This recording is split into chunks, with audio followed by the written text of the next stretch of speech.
throw. One-on-one. Davis has it. Touchdown. Carolina wins.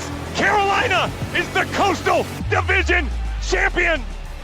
Javonte Williams to the left of Howe. He'll send him out into the flat right side. Howe looking, standing tall, lets it go. Man there. Touchdown. Touchdown, Carolina. The pistol. Jackson behind him. Hands off to Jackson. He tried a jump pass, and it's intercepted. Surratt intercepts it. Holy cow, Carolina's going to win. And off to Javonte Williams again. Pops it to the left. Javonte leaps over a man, crosses the 50, trucks over a defender, spins by another. Goodness gracious, he's down to about the 15, and he did absolutely everything in one carry. Here's the shotgun snap to Aguilar. Drops back.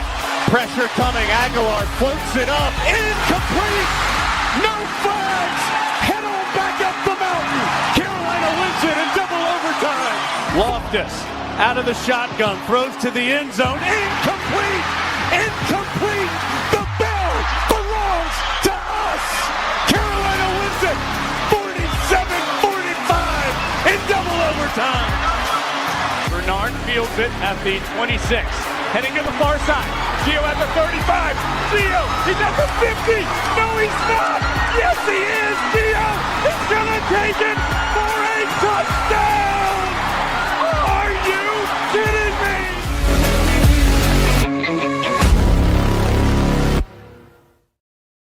What's going on, guys? Welcome into another edition of the Heel Tough Blog podcast, coming at you on a Thursday night here in the off season. And if we're coming at you midweek, usually it means that there's some sort of news around Tar Heel football, especially when you see Josh Marlowe on your screen.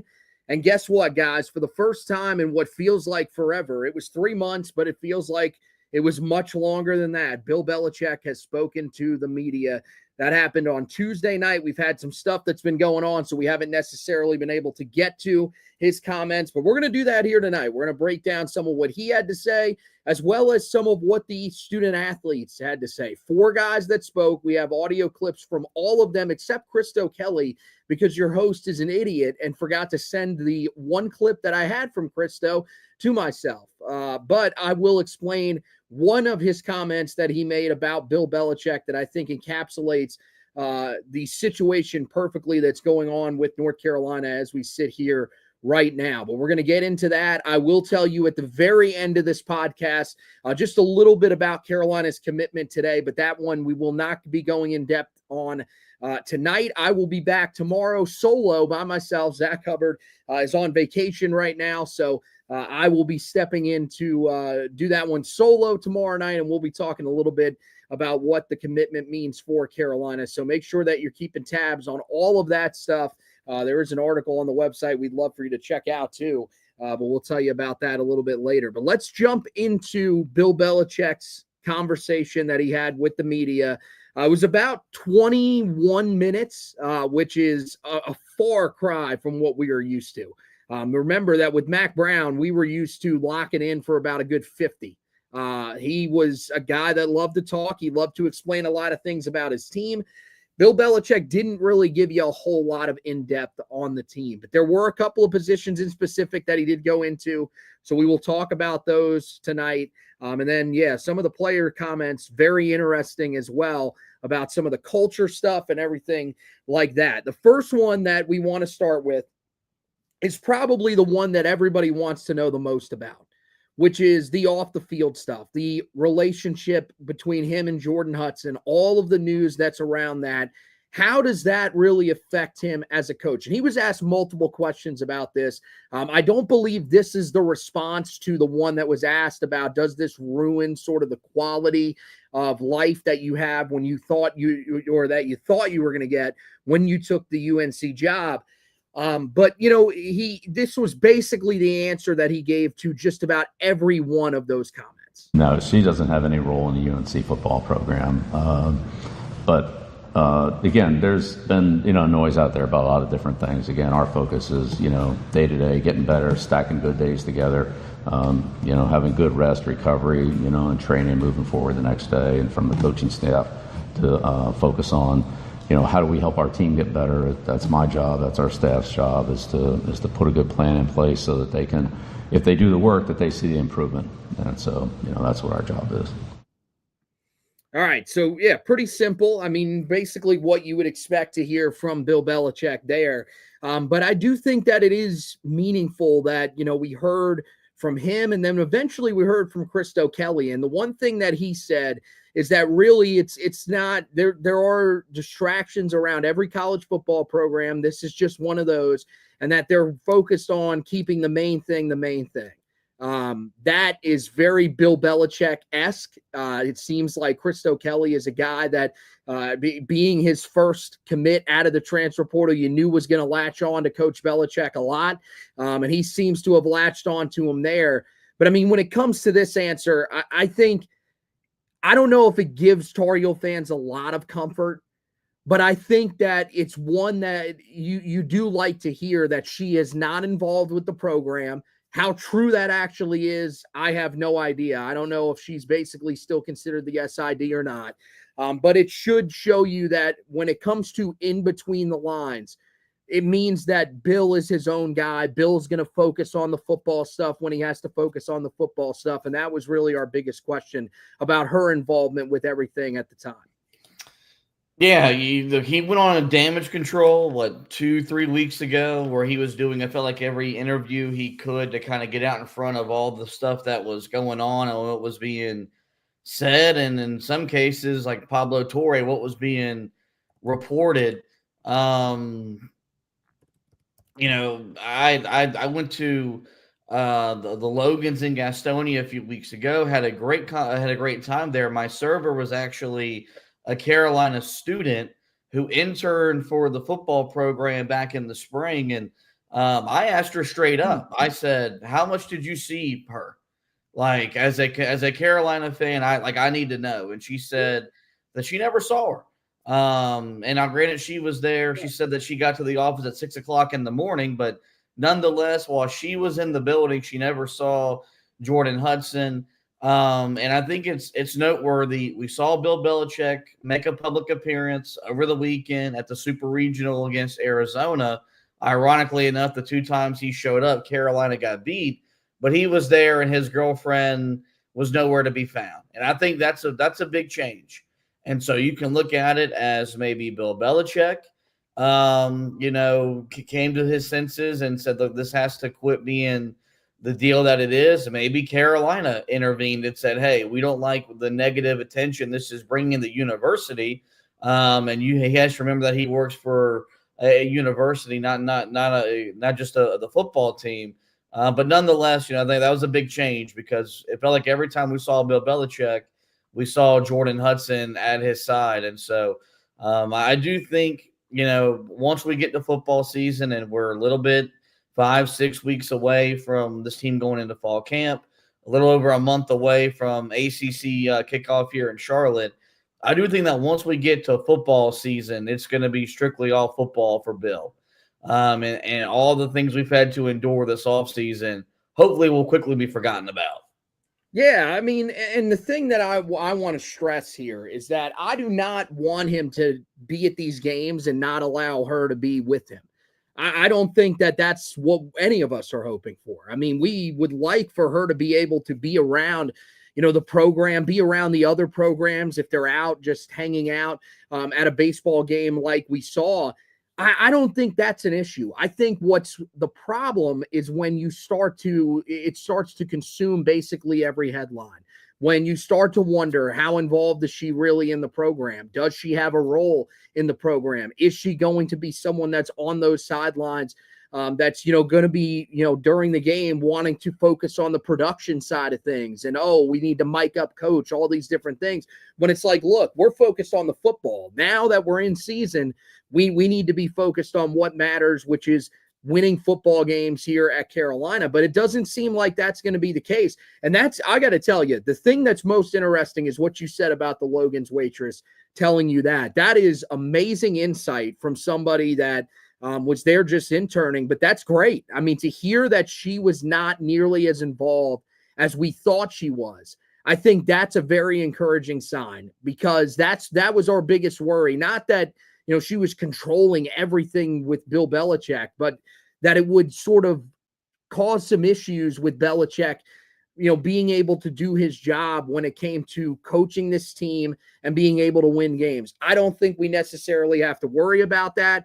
The players don't seem to be worried about that. The players' parents don't seem to be worried about that. And it doesn't seem like anybody around the football program seems to be worried about that. Okay, so that's out of the way. Now we can move on from that. Let's talk about the quarterback position, because this was probably the most interesting thing that I think Bill Belichick said. He was asked about the quarterback position, specifically asked about adding Gio Lopez, and this is what he had to say about the South Alabama transfer. It was really productive at South Alabama. He's a dual threat quarterback. He's had plenty of production yardage, both the running game and the passing game experience. Tough kid, played well against some good competition, teams like LSU. Looks like he's definitely ready for this level, and we're excited to work with him as we are with everybody else. So we've got some freshmen, we've got Max, got some experience, and Gio. So we'll see how it all plays out. Honestly, none of them, with the exception of Max, for a handful of plays last year, none of them really taking any snaps here. So it'll be it'll be good to see how all that plays out.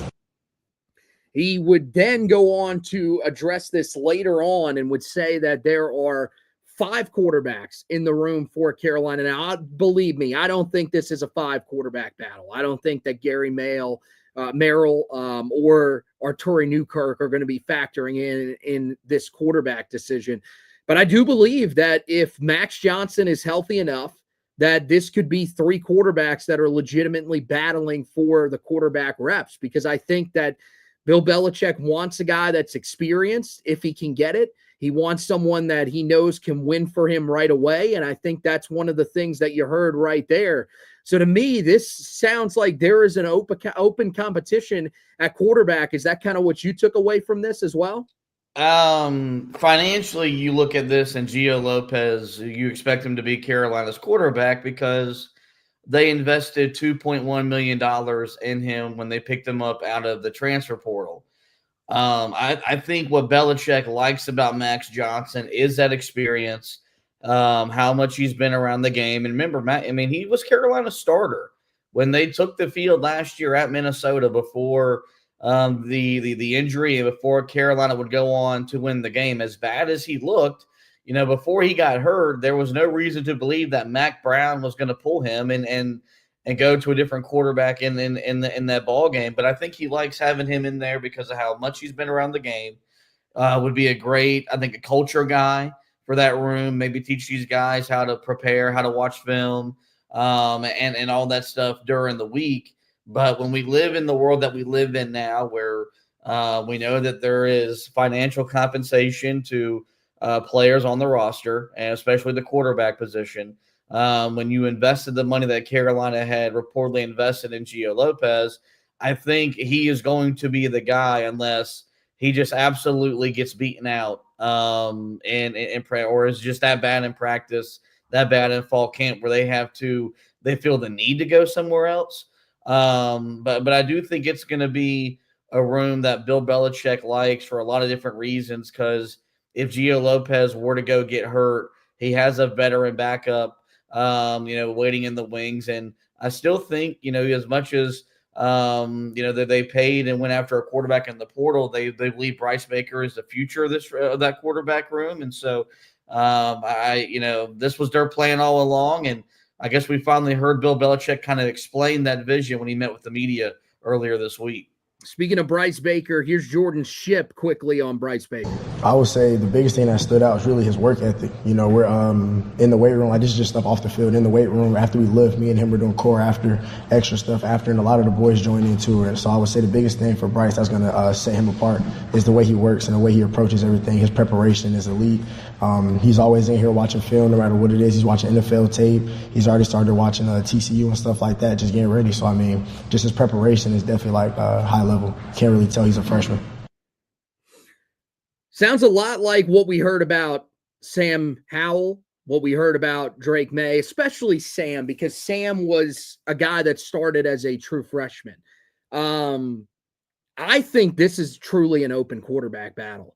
I don't think Bill Belichick cares how much money was paid out for Gio Lopez, because he knows that there's a chance that Gio Lopez, if he wants to, could leave after the season is over. Hell, he could leave midseason if he really wanted to. He could enter his name into the transfer portal. I don't think it matters to him. Remember that at one time when he was the head coach of the New England Patriots, man, Drew Bledsoe was being paid a decent amount of money to be their starting quarterback, and you had a guy in Tom Brady. Now, I'm not saying that Bryce Baker is Tom Brady, but I'm saying I think he's a guy that's going to want competition at all those positions. And if he really believes that Bryce Baker is the better quarterback of the two, then he will go with him when it comes to that first game against TCU, because he's looking for that starter that's going to be able to move the offense consistently and give them a chance to win that game. Max Johnson, I think it's wait and see, because we just don't know how healthy he is. I mean, you go from, a couple of months ago, Andrew Jones was on WFNZ talking about he was still walking with a limp. Now we've seen some videos of him being able to do workouts, but we still don't know for sure just how healthy he is. So I don't know if we can count him in as part of this when we start fall camp. But if he is fully healthy, you never really know. And so I think this quarterback spot is still a big question mark for Carolina. In terms of who is going to be the starter, I think there are 3 legitimate candidates here if Max Johnson is healthy. And so that'll be very interesting to monitor as we go into the start of fall camp. All right, we finish up with Bill Belichick, and he was asked, I am for some reason forgetting what exactly he was asked here. But he talked about multiple things. Let's just go with this other clip that I have here, rather, with him talking about the improvements that he saw really across the board from this team back in the spring. Well, again, always working to continue to improve. And again, as we, hit our targets, then we just keep raising the bar on those targets and see where it goes. But I think the improvement really was across the board. So better communication, better fundamentals, better understanding of what we're trying to do. Certainly the conditioning was much better. We practiced at a very high level, similar to what we, have done in the past with, Moses Cabrera, our strength coach, and our offensive and defensive systems and so forth. And the players were able to respond to that and, and maintain not only good health, but a high quality performance. So we didn't run out of gas. We were able to sustain the workload of those practices from our off-season training that started back in January. So, all of those were great signs of growth. Again, how far can we go? How far much can we improve? And how will it all come together collectively? We'll just have to see, but we're not going to stop. The improvement we made, we don't think we're there yet. We're definitely not there. We know we got a long way to go, but I think these guys have a really good future in front of them individually and collectively, and it's exciting to see the progress they've made. So, just look forward to working with them every day. It's really a great group to work with, and a great opportunity for me and our staff to see the satisfaction and the growth that they've had, like I said, individually and collectively as a group. And we have some new players coming in, and it's exciting to work with them. We'll see how that all works out too. That's the biggest thing about this, is whenever you ask about the improvement, one of the things that he says is that, look, there were a lot of guys that were here in the spring that are no longer here. So really, it's hard to figure out what exactly this group is going to look like when they take the field. But maybe it's just me, but I do feel encouraged when you hear this from him, that there are improvements. And I guess you would say, well, what else would you really expect him to say? Of course, there's going to be improvements from when he first came in and took over. But it feels like, just from hearing him talk, and I don't know how honest he would be if Carolina wasn't where they needed to be, but just listening to what he said there, it feels like he thinks this group is in a good spot. And that, to me, is encouraging as a fan that's sitting here wondering, with all of the roster turnover, what exactly is this going to look like? Yeah, I don't think he would lie. I don't think he would mince words. I think if he was discouraged or displeased with what the team did in the spring, we would be able to kind of pick up on that with the way that Bill Belichick talks and communicates whenever he talks to the media. And I think, with what he's talking about with better fundamentals, better communication, that's kind of what we were banking on for year one was, with all the players that you lost and then the two guys you lost in the portal, defensively in the spring with Amari Campbell and Bo Atkinson gone, it did take some wind out of the sails for the expectations, right? And kind of what the ceiling was for this team. But kind of what we've said all along was that if Carolina improved in, a few areas, in terms of how they approach things and what they execute on the field, they'll be in the position they've been in the past couple of years to win the games that have kind of hindered them from having the type of year that we've wanted to have. And, I know when he got hired, there were some people, and I was one of them, talking big in terms of this team can win in year one and could compete to make an ACC championship game and maybe make the playoff with how easy that schedule looks on paper. I don't think we're in that camp right now, but I mean, I do think there's a pathway if they figure out the quarterback spot and, because they had a strong close to the end of the spring transfer portal season that I don't think they're getting the credit for because of the Jordan Hudson stuff. Like if the Jordan Hudson stuff wasn't going on, we'd be really impressed with how they kind of closed the transfer portal cycle with adding guys to that roster that have 3-4 years of eligibility that could really be a part of this program for the time that he's going to be here. So I do think this team's in a spot to have the type of season that we would all feel encouraged about in year one. Because I've said it and I'll reiterate it all year long. For me, 2025 is about building the foundation for 2026. I think that's going to be the target year for him to really put a stamp on this program and for Carolina to compete at the national level like we all want and expect when you got a guy like Bill Belichick on your sideline. Yeah, I think really what you're just hoping that this time of year, especially if he's going to speak to the media, that there is some signs of progression. And that was what we were hoping for, was that in the spring, with all the new guys that they had in there, it was going to be hard to really get all these guys reps and try to figure out where exactly the program is at. But then, as you mentioned, on top of the progress that the team made in the spring, and it's clear that most of these guys have seemed to latch on to what Bill Belichick is wanting to do. I mean, one of the biggest questions that we got when he came down to this level was, would the players at this level be able to adjust to him? Would they actually be able to handle the conditioning and all this kind of stuff that he was expecting out of these guys? And it seems like they have been able to handle it. They've done a good job of being able to handle that kind of stuff. But yeah, when you look at this team on paper now, this team can win 8 games. I think that you were really hoping that at one point in the spring portal, you were sitting there wondering, okay, do they have enough in the middle of this defense to be able to stop anybody? Because it didn't seem like with the guys that they had on the defensive line, I mean, you're talking about a room that was down to 3 or 4 scholarship players that were in spring practice with the team. Linebacker, you lose Amari Campbell. That was a massive blow. I mean, you talked about Bo Atkinson. I mean, Amari Campbell was just as big of a blow, if not bigger, because you just didn't know who was taking over for him. We know at defensive end, we still question whether or not a guy like Smith Vilbert can handle taking on that role.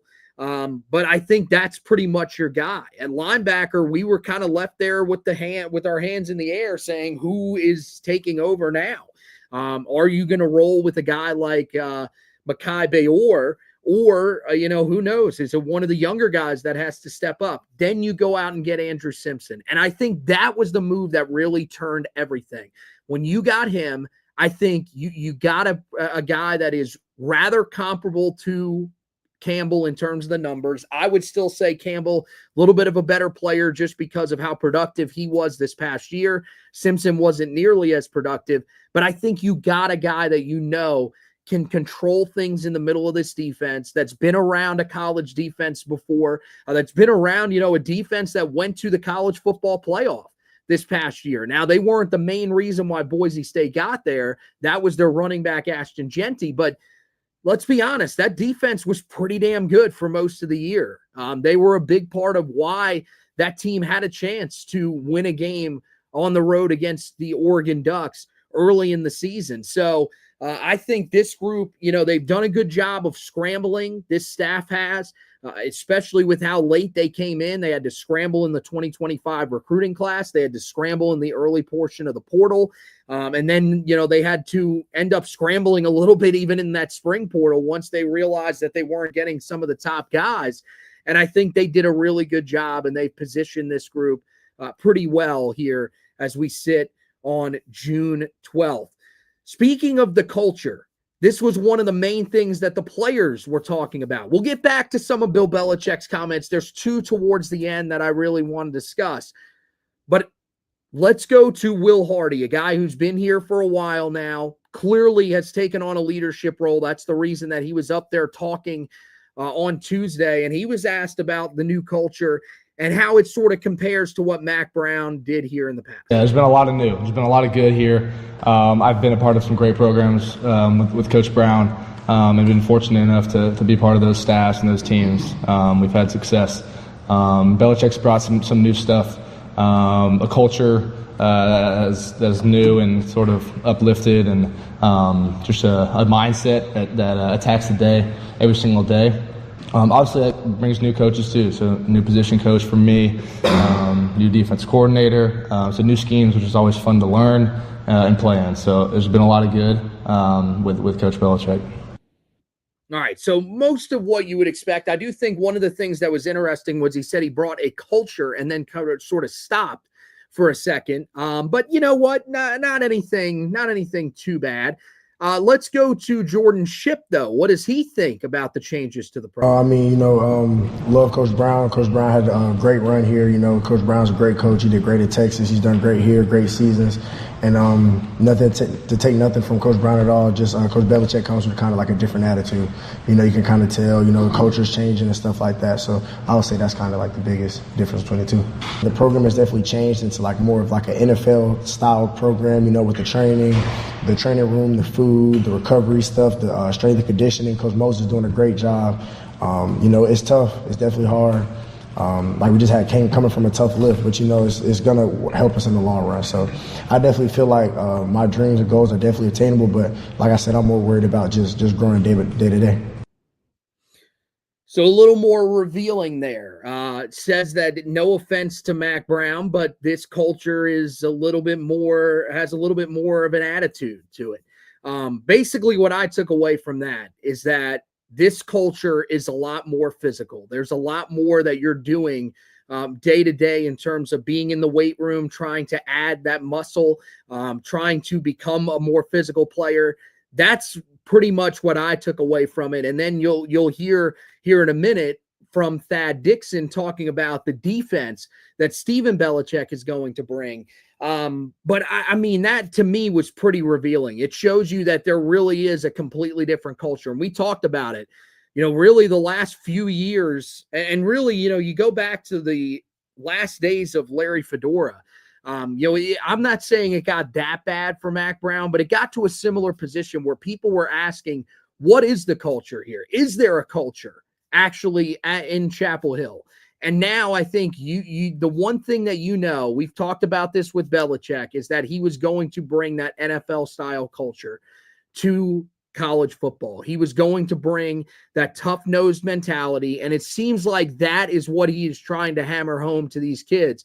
They may not be saying it themselves or displaying it just yet, at least for us to see, but I do think that it shows you that there is clearly a different culture here, and one that Tar Heel fans should probably be pretty thrilled about. And it's refreshing because, and look, this coming from as big a Mac Brown guy as there has been in the second tenure. I championed the hire when he got rehired, and hated the way that he ultimately, was forced out of the program. But think about the last year and a half, what we heard him say and the complaining that he did publicly. I mean, you went from a head coach that was mad at the ACC for the schedule, having to finish up, their season with road games at Clemson, and against NC State. And then you go back to some of the things that he did this past year. You could tell that, because when Mac Brown first came back, he was hard-nosed, he was tough, and then it was like something just kind of changed and he became a lot softer, a lot more mellow, and Carolina suffered from that on the field because there was a lack of an accountability. And I think that's going to be the biggest difference with Bill Belichick and the staff that he's brought in and the culture that he's established. If you don't do what they ask you to do, you will not play. And while Mac Brown would say that in June, July, and August, that did not happen in September, October, and November. We watched Des Evans in a game last year against a group of 5 school commit 2 offside penalties on one drive and nothing got done. That happens for Belichick. You're not playing not only the rest of that drive, you're not playing the rest of the half and maybe the rest of the game. But the message is this: we're going to push you, we're going to challenge you, but the reward is going to be we're going to win. And as long as that's what your main focus is, then get on board, because I do think that eventually Carolina will reap the rewards. And so, I think if we could compare it to something that we've seen before in our existence as Carolina fans, it was probably what you saw happen to the program when Butch Davis showed up. Mm-hmm. And he brought this hard-nosed, no BS mentality, because Butch Davis was a guy that had won at the college level, had experience at the NFL coordinating the defense for the Cowboys, but also probably looked at Carolina and saw the same things that Bill Belichick saw when he took the job.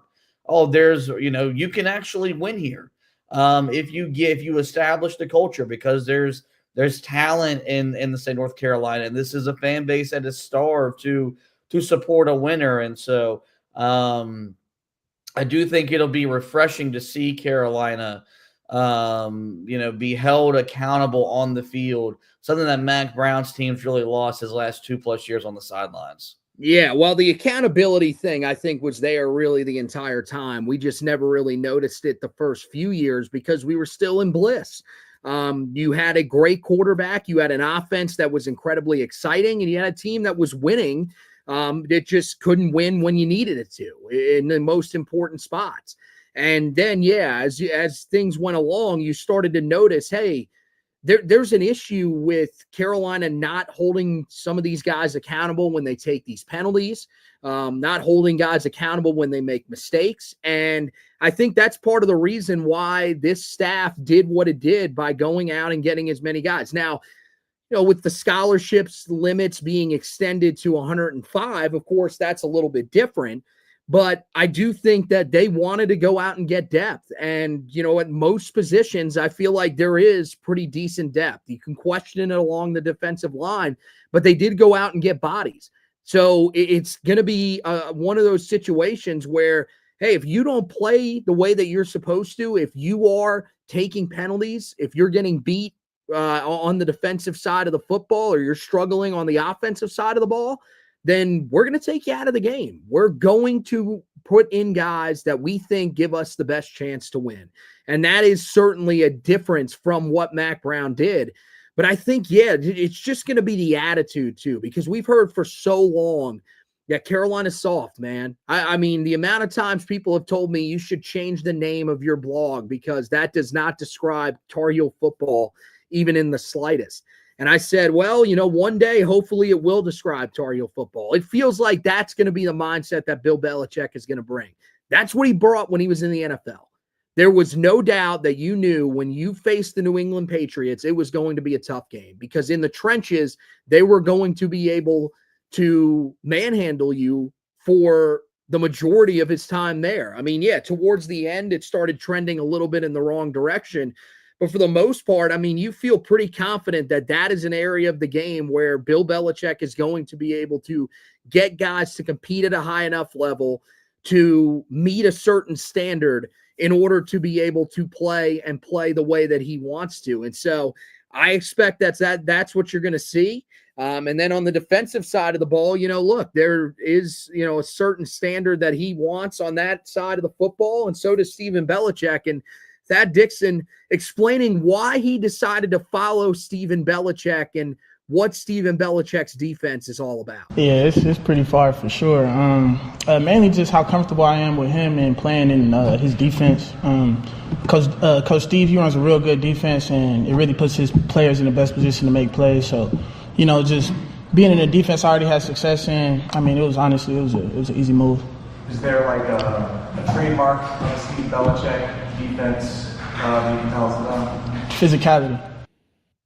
Love to hear it. Love to hear that, because that is so much different than what we heard under Mac Brown. Whenever we would get a new defensive coordinator, what was the thing that we always heard? The theme of the defense was simplicity. Oh, things are going to be so much easier for these guys. They understand what they're doing out there. It's a much clearer defense. But we never heard anything about what the actual attitude of the defense was going to be. Physicality, that's something that you love to hear from a guy like Thaddeus Dixon. The question is it going to show up? I think that with the type of overhaul that you did to this roster, it gives you a much better chance, because if you had held on to a lot of the guys that Mac Brown recruited, that's a big, big culture shift from what Mac Brown and his staff was preaching. You went from a coach that did not want to actually tackle in practice. And I know that, I've been told by some people that used to play in college sports, they've told me, look, it's not nearly as much tackling as you would think, no matter what school you go to. I get that. But when you went through pretty much an entire spring with thud, and you were preparing for a game against NC State and doing the exact same thing because you were worried that guys might get injured, that is certainly not what you're expecting to see from Carolina, at least under Bill Belichick. And I think that is something that you don't necessarily have to worry about. Stephen Belichick, just like his father, he wants his defenses built on physicality. And we saw last year, there were some moments where that Washington defense had some issues. They did get scored on by a team in Iowa that didn't necessarily have a great offense. But I do think that for the most part, you saw that play out last year on the field for the Washington Huskies. That was the one area of that team that was actually pretty good. And hopefully that's something that carries over into this year's Tar Heel team. Yeah, the one thing you can say about Bill Belichick teams is even when they got bad in New England, they were never soft. They were always mentally and physically tough because, last time I checked and last time I watched, this is still a physical game. I'm going to be very PG about this. When I watch this team get off blocks when we're in that stadium, that on Labor Day night against TCU, I'm going to lose my mind, because that simply did not happen with Mac Brown's staff. We watched our defensive linemen stand up, get pushed to the ground, and get their ass kicked. It felt like every time they needed to step up and make a play. Look, is this going to be Georgia? Is this going to be what Ohio State is defensively? No, it's not. But it doesn't have to be either. We've been saying it. If they were just average, where could we be? Could we, and could we be better in situational? Can we be better at getting off the field on third down? Can we hold teams to 3 inside the red zone? And I think that's what Steve Belichick is going to bring. I think he's going to bring a scheme that will be, complex to the opponent, but simplified for his guys to run around and make plays and play with their hair on fire. I think they're going to be physical at the point of attack. I think you're going to see guys get off of blocks and make plays. I think you're going to see guys in the secondary, be able to make plays in the run game, make plays on the football. And so, I think we're most intrigued by what the offense is going to look like, because we don't really know what the offense is going to look like, what their identity is going to be. We know what the identity is going to be defensively, because we've seen, what Steve Belichick has done at the college level and what his dad has done at the NFL level. And so maybe they don't have the talent we thought they were going to have on that side of the ball in year one. Nonetheless, I expect that side of the ball to be the most improved in the first year with Bill Belichick running this program.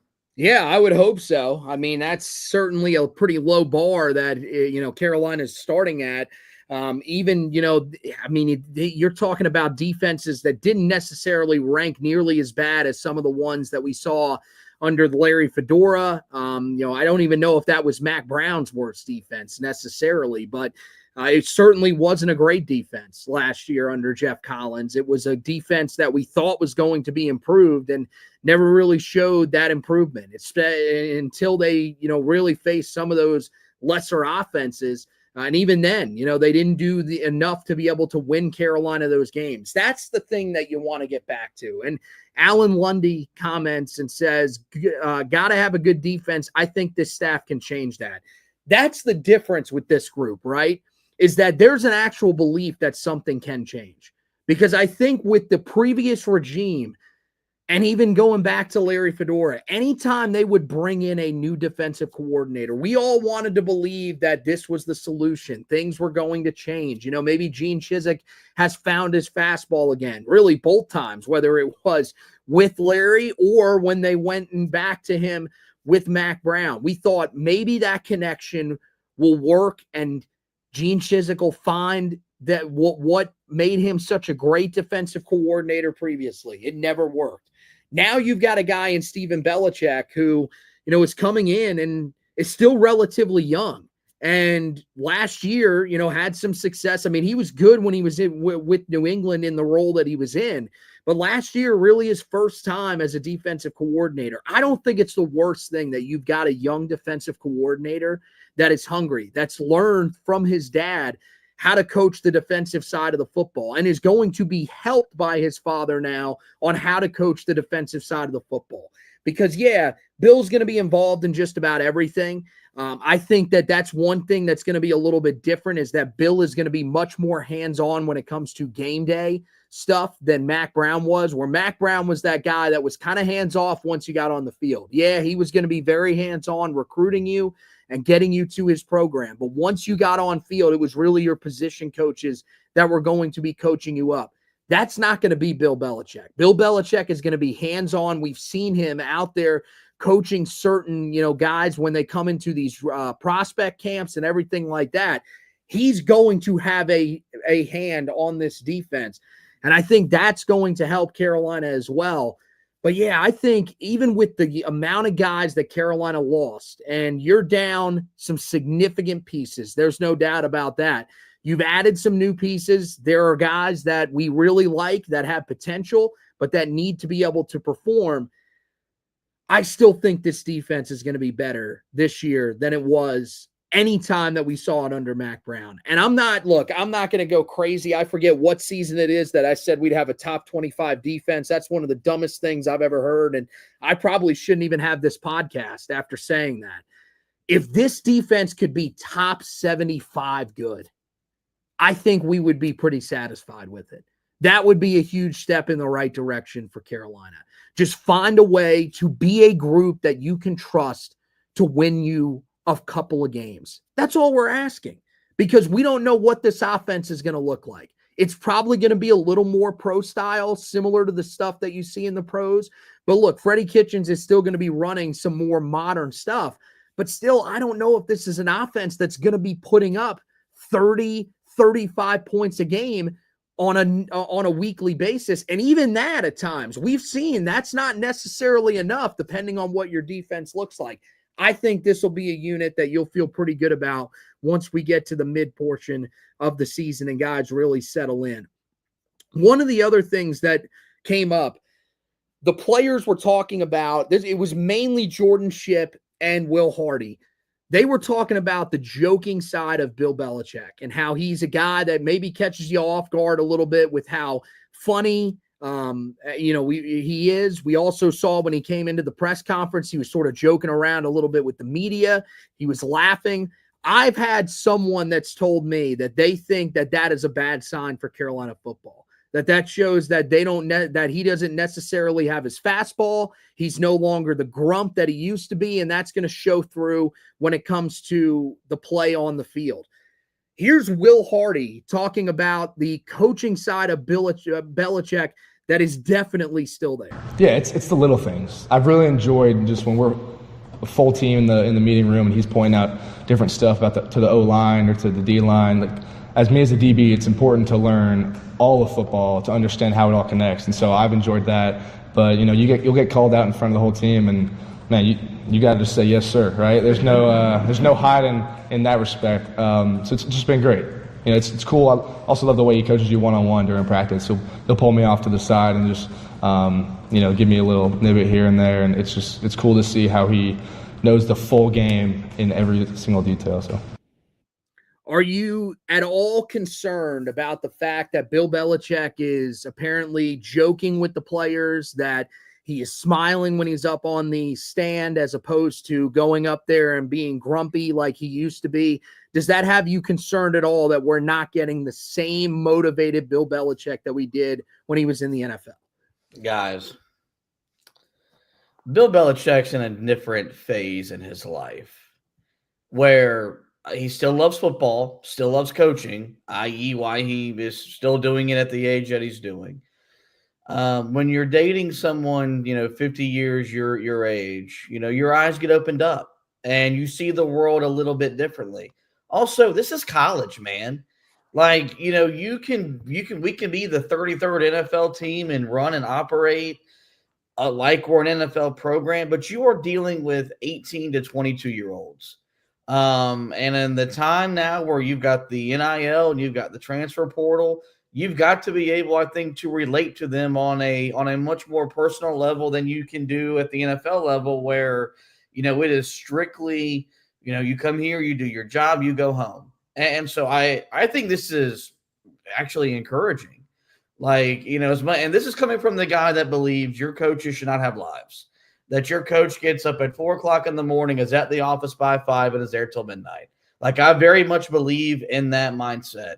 And the good news is that's what Bill Belichick is. When he's in football mode, no one's going to grind more than he's going to grind. But you got to be able, I think, to loosen up a little bit and be able to, especially with as much as he's been involved with recruiting, which I think has been a surprise where, he has been on the recruiting trail, and he is taking the photos and doing all the things that you got to do in college football. And so I think it really shows his ability, his willingness to adapt to the different climate that he is in. And in all honesty, should give you more hope, more belief that his transition from the NFL to the college game is going to go a lot more smoothly, because over all the doubt and all the concern was how would he relate at the college level?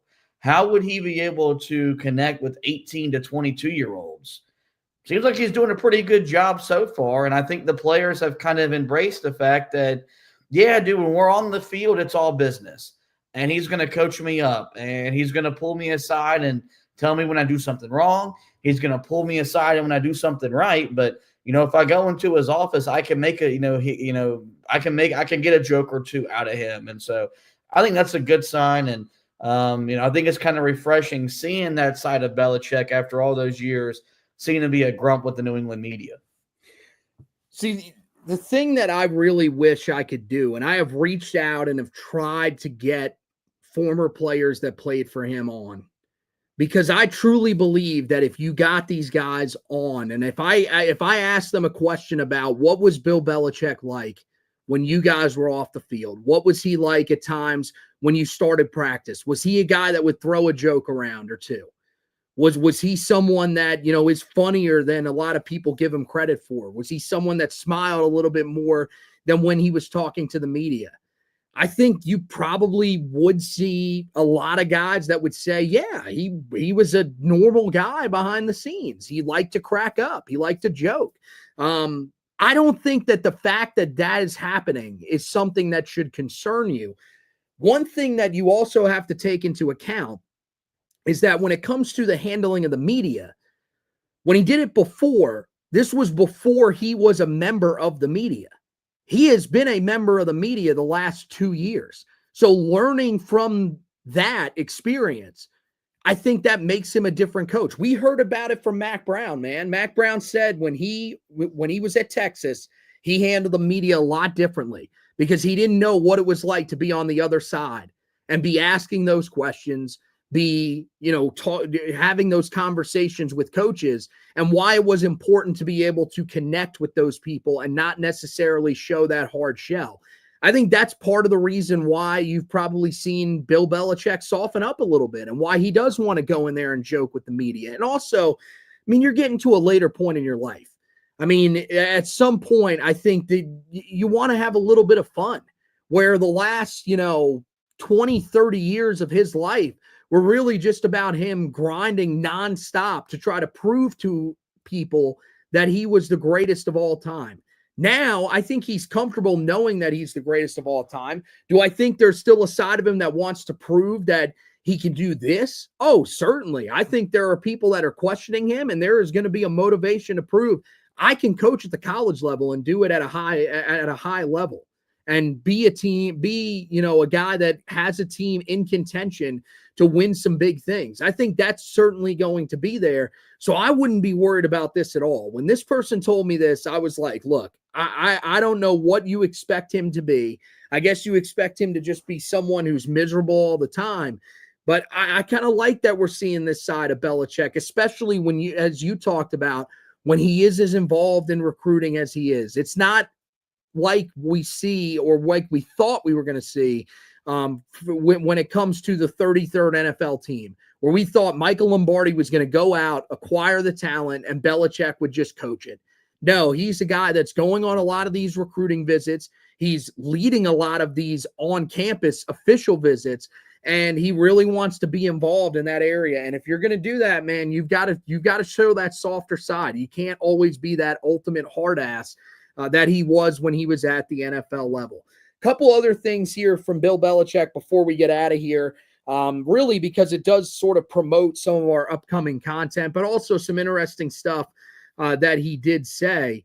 Belichick was asked about the state of the offensive line going into this season. Take a listen. My experience, in the NFL and certainly looking from the NFL at the college landscape, it's really hard to go through a season with the same 5 offensive linemen for the entire year. That almost, I won't say never happens. It's unusual for that to happen. And certainly, we've been in situations, and as you've seen many teams, lose multiple players at the same position, for a game or two or a period. So depth is important at every position. You just never know when you're going to need it, right? And so, and again, it's good competition. Competition will bring out the best of everybody. And I think that, we have a very competitive group. Those guys embrace competition, and it makes all of us better. So I know for me, coaching against guys like Andy Reid, Kyle Shanahan, Sean McVay, Sean Payton, guys like that, that's what made me better. I mean, it was really hard to coach against those guys. So that's what sharpens your game. And I think as an athlete, student athlete, that, good competition both on your side of the ball and on the other side of the ball are important. But to your point on the amount of veteran players we have, competition will be great. I think their experience will be very helpful.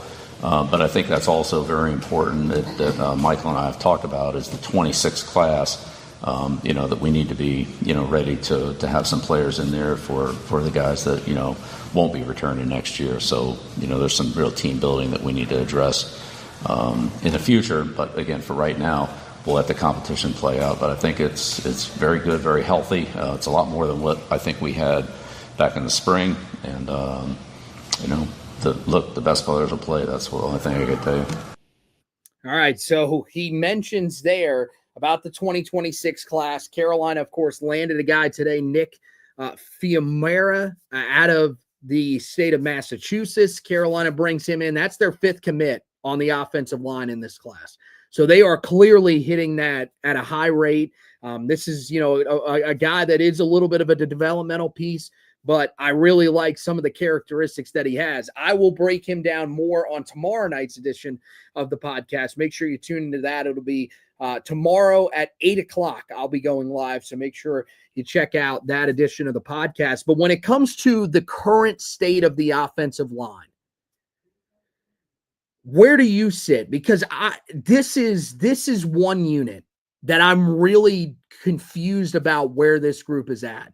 Because I thought that what we would see when we went to the Practice Like a Pro event was, a group of veteran offensive linemen that would have taken this in stride and probably would have shown some pretty good signs. Yeah, they might get beat sometimes, but not at all what ended up happening, what we saw while we were out there. Look, the running game I thought was encouraging.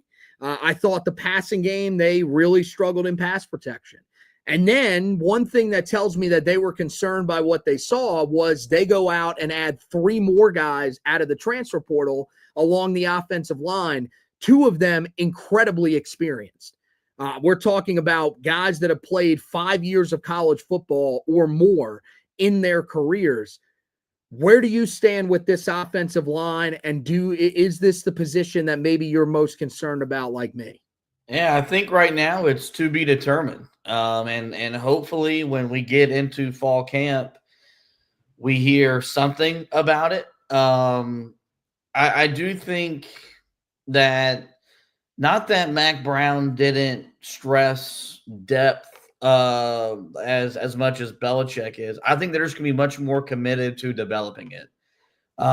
Because he mentioned it. It's very rare, even at the college game, where you're only scheduled to play 12 regular season games.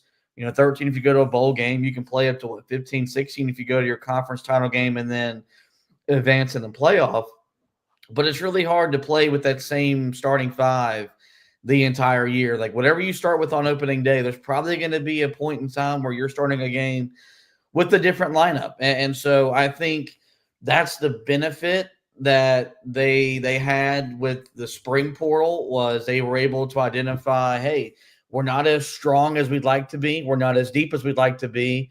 Let's go address that. Let's go bring in guys that fit what we want to do, have experience doing so, and can really beef up just what that starting lineup looks like, and then just the depth that will exist behind the starters as well. The most important thing, I think, or the most interesting thing, was you heard him talk about how committed him and Michael Lombardi are to that 26 class in terms of building the foundation up.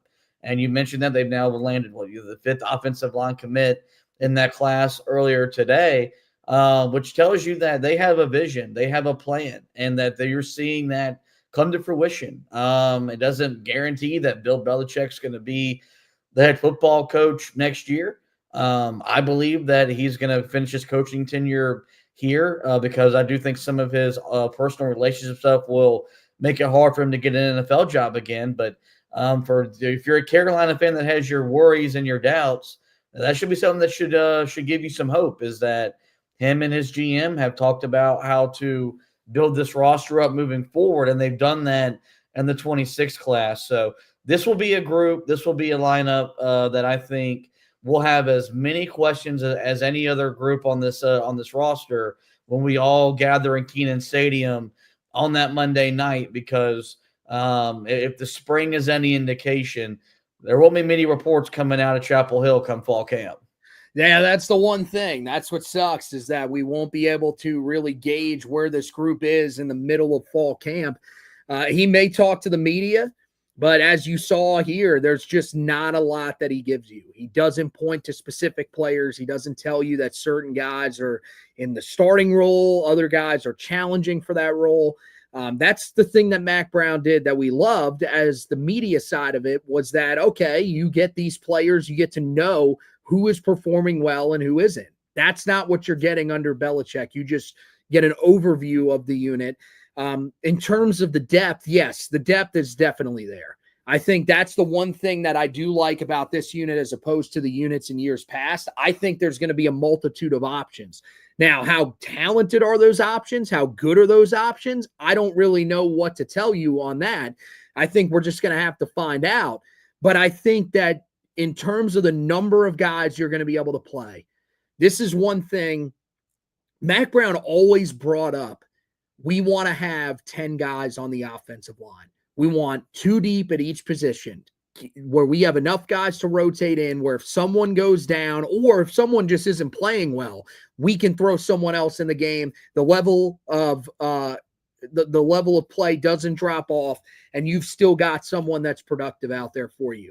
Never happened.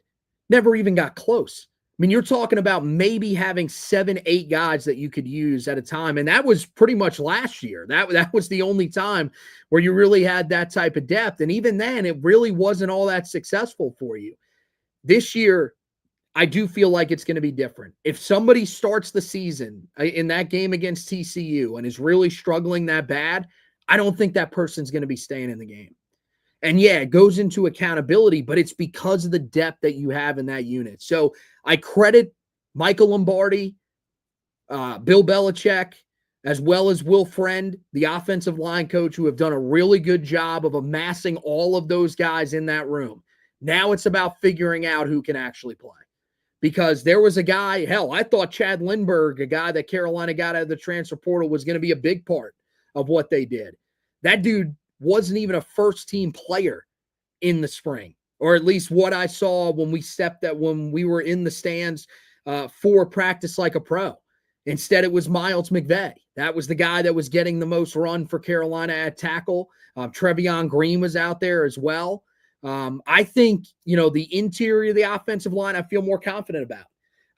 My question is really with Christo Kelly, the transfer from Holy Cross. Is he ready to take that significant of a step? There was some interior pressure that was allowed. I'd have to go back and, look, but of course that wasn't on television, so you can't. We'll just have to monitor as we go throughout the season. Was it more on him? Was it more on the guards? Because Austin Blasky is playing right guard, and then you've got Daniel King, who is playing left guard. I feel confident in those three. I think those guys you can feel pretty good about. It's the question of the tackle spots. Will Carolina be ready to go there? All right, last thing that we'll play here from Bill Belichick is him talking about the house settlement, because this came down over the weekend. It was officially put in place on Friday evening because, as we like to speculate, we think that this was done so that sports radio hosts wouldn't be able to comment on it until after the weekend.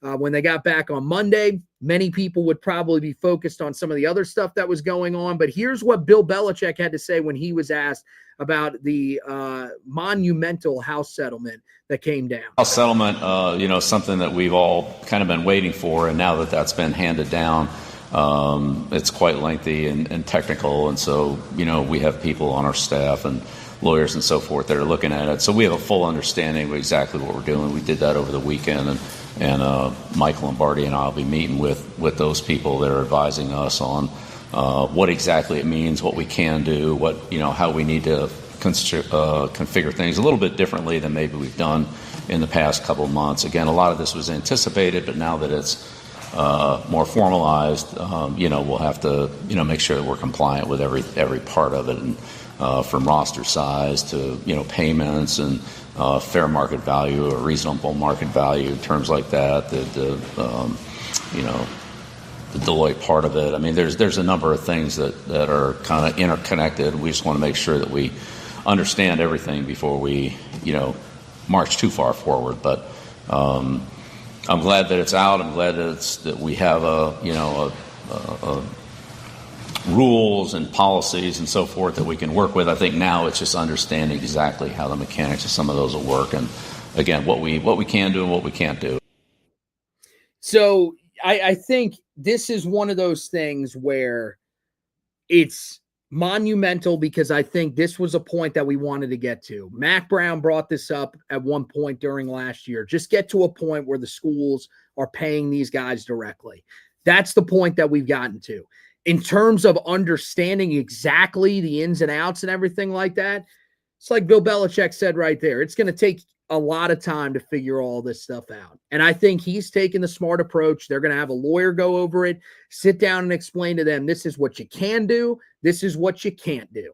And that's going to be the most important thing in understanding this. NIL collectives are still going to be a thing, but it's going to be a little bit different. It's going to be hopefully what NIL was supposed to be when that was first passed, which is guys are getting paid to do advertisements and stuff for businesses. Guys are being paid by businesses, not by people just basically paying to play at the college level. The fans having to pay their own money for guys to be able to play at this level.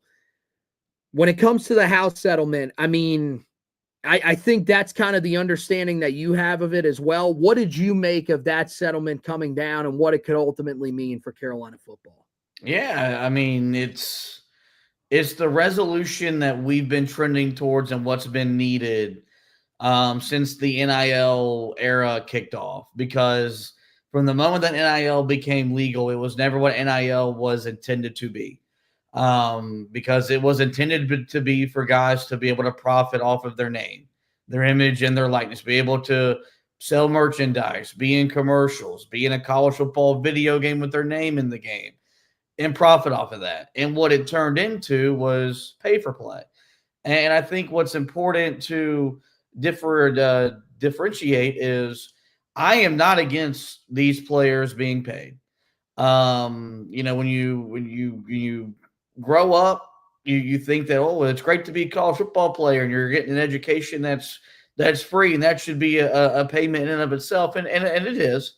But when you factor in how much these players are, they are funding other sports programs, they are funding research departments, they are funding other areas of the university, it's only fair that they get a cut. And I think the good news is, and the encouraging news is that this $20.5 base million revenue share number is supposed to increase. It'll be north of 30 once we get into the 2030. So this thing will evolve as the money continues to grow. And as we've seen, that the money's not stopping anytime soon. So I think what it does is, I think it's going to help Carolina. I think they've got to decide how much money they're going to set aside for football, how much they're going to set aside for basketball. A lot of people believe it's going to be 75% of that cap will be football reserved, and the rest will go to basketball. Maybe you leave $1 million or $2 million for some of your other sports that Carolina values, like its women's basketball, their baseball programs, and the like. But really excited. This has been a long time coming. There's going to be a lot of lawsuits that follow.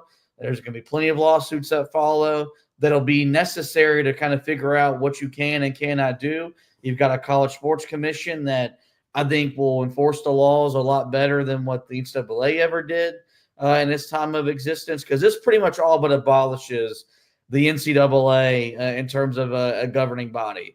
They're still going to run tournaments. They'll still be in charge of March Madness and college baseball and college softball. We know they don't really have a bunch of governance in college football, with the playoff being a separate from the NCAA. But this was a monumental day, and it's a good day. And I think for those of y'all that have complained about the NIL era and what that did to college football and what it did to college sports in general, I do think this House settlement will kind of reel it back into where, yes, these guys are going to be paid, but eventually they're going to be signing contracts, which is going to cut down on the player movement. That keeps it hard to keep up with your roster every single year. So I think it's a step in the right direction to getting this sport in a healthy place in the modern era where these guys are being paid to play.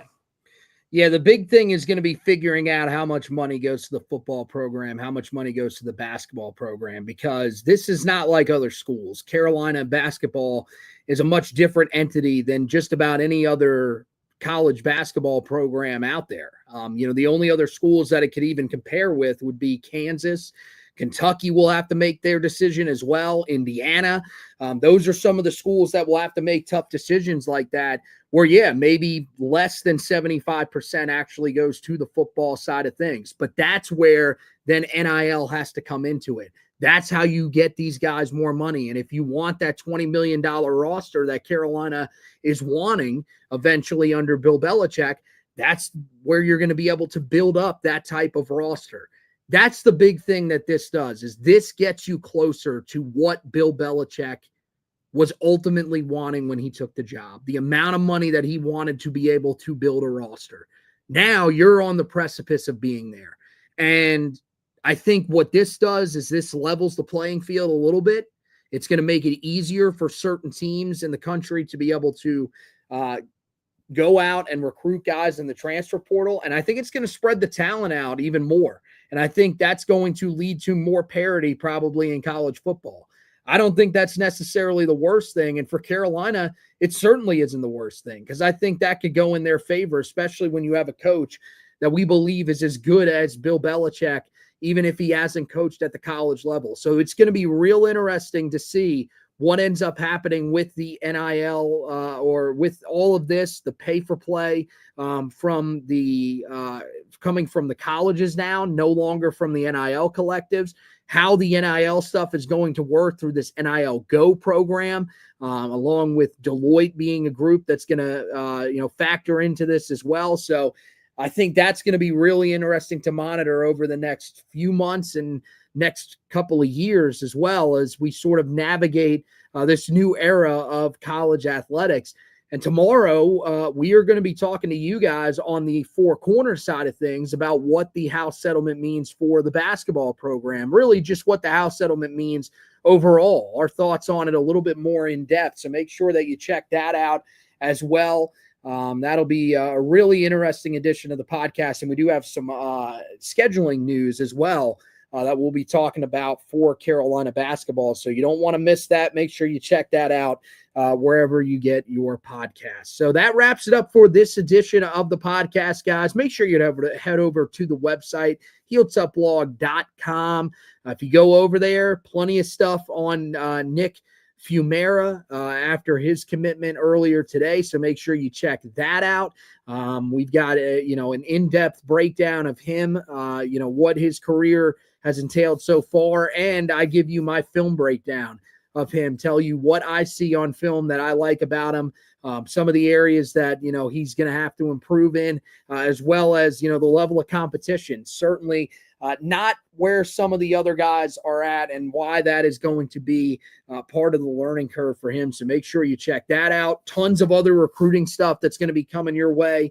We got another big weekend of recruiting visits. Just had a midweek group that came in that was pretty big, had multiple 4-stars, some really big targets for Carolina that were on campus, 4 different 4-stars that Carolina is really pushing, hoping that they can get on board here sooner rather than later. That would be nice. And some headliners for this 2026 class. This class in a good spot because of the amount of commitments that they've got, but need some more of those big names to jump on board for Carolina. Give that a little more of a facelift there. That's what could put them in one of those elite recruiting class categories for this upcoming for this 2026 cycle. So make sure you're keeping tabs on everything Tar Heel football recruiting with the Heel Tough blog, and then any of the on-field stuff. Anytime that we get any sort of press conference like this, any other news that comes out around the program, we will of course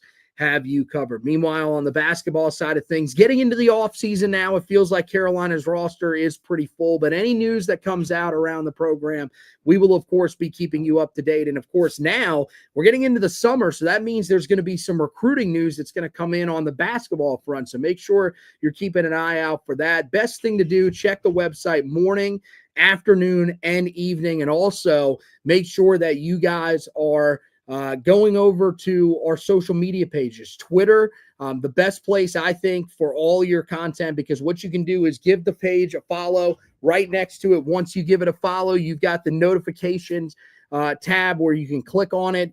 You click on that button right there, turn on all post notifications, and it will tell you everything that you need to know. Anytime that we post an article, anytime that we share an edition of the podcast, anything like that, it will automatically tell you right in your Twitter notifications that so we have posted something new, so you will be able to check it out. And then you go over to Facebook, give that page a like as well. That'll tell you whenever we go live. It will not tell you whenever we post something, so you will have to check it a little more routinely, but it will tell you whenever we go live if you are following the page, which automatically happens when you like it. So make sure that you guys are doing that. If you're watching on YouTube, make sure you subscribe to the YouTube channel. That would really help us as well and help you so you don't miss any editions of the podcast when those come out new.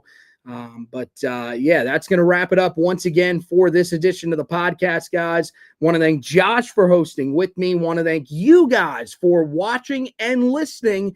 And as always, go Tar Heels.